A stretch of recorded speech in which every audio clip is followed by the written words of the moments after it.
每日讀經與你同行。哥林多前書第13章，保羅喺前一章所講到嘅最妙的道，原來就係愛。因此，若沒有愛，就失去咗真正嘅意義啦。哥林多前書第13章，我若能說萬人的方言，並天使的話語，卻沒有愛，我就成了鳴的鑼，響的鈸一般。我若有先知講道之能，也明白各樣的奧秘、各樣的知識，而且有全備的信，叫我能夠移山，卻沒有愛，我就算不得什麼。我若將所有的周濟窮人，又捨己身叫人焚燒，卻沒有愛，仍然與我無益。愛是恒久忍耐，又有恩慈；愛是不嫉妒，愛是不自誇，不張狂，不做害羞的事，不求自己的益處，不輕易發怒，不計算人的惡，不喜歡不義，只喜歡真理。凡事包容，凡事相信，凡事盼望，凡事忍耐。愛是永不止息。先知講道之能，終必歸於無有；說方言之能，終必停止；知識也終必歸於無有。我們現在所知道的有限，先知所講的也有限，但那完全的來到，這有限的必歸於無有了。我作孩子的時候，話語像孩子，心思像孩子，意念像孩子，既成了人，就把孩子的事丟棄了。我們如今仿佛對着鏡子觀看，模糊不清，到那時就要面對面了。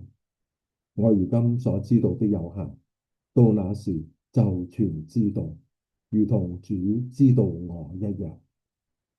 如今常存的有信、有望、有愛，這三樣，其中最大的是愛。經文讀畢。保羅話：我若能說萬人的方言，並天使的話語，卻沒有愛，我就成了鳴的鑼，響的鈸一般。保羅用第一人稱我，表示佢唔單係教導別人，而係先將原則應用喺自己嘅身上，要先求自己，再教導別人。保羅用好強烈嘅對比去突出愛嘅重要。沒有愛嘅言語，只係鳴嘅鑼，響嘅鈸；沒有愛嘅教訓知識，無論有幾大嘅能力，亦都算不得什麼。沒有愛嘅付出同犧牲，亦都冇咩嘅價值。愛係一切嘅恩賜能夠產生功用嘅基礎同埋原動力。咁乜嘢係愛呢？個人可能有不同嘅睇法。對於愛嘅定義，保羅用咗15個動詞去說明。愛並唔係停留喺感覺、情緒同埋言語，愛係要表現喺行動同埋意志上面嘅。嗱，呢15個動詞包括咗：第一係忍耐，係內心嘅等候；第二係恩慈，係仁慈憐憫；第三不嫉妒；第四不自誇；第五不張狂，意思係唔驕傲、唔自吹自大；第六不做害羞嘅事，害羞嘅事意思即係魯莽冇禮嘅事；第七不求自己嘅益處；第八不輕易發怒，呢個發怒都係帶有尖銳同埋挑釁嘅嗰種嘅意味；第九不計算人嘅惡，即係唔記住別人嘅過錯；第十係不喜歡不義，意思係唔因為不義而歡喜啊。第11只喜歡真理，即係話只與真理一同嚟到係歡喜。第12係包容，13係相信，14係盼望，15咧係忍耐。呢個忍耐知道堅守立場嘅忍耐。愛係最妙嘅道，因為愛係永不止息嘅。意思是愛唔會失去效用，唔會失去佢嘅意義。因此，就唔係永不止息嘅噃。各種恩賜都有停止嘅一天嘅，嗰一天就係等那完全的來到，即使係主再來。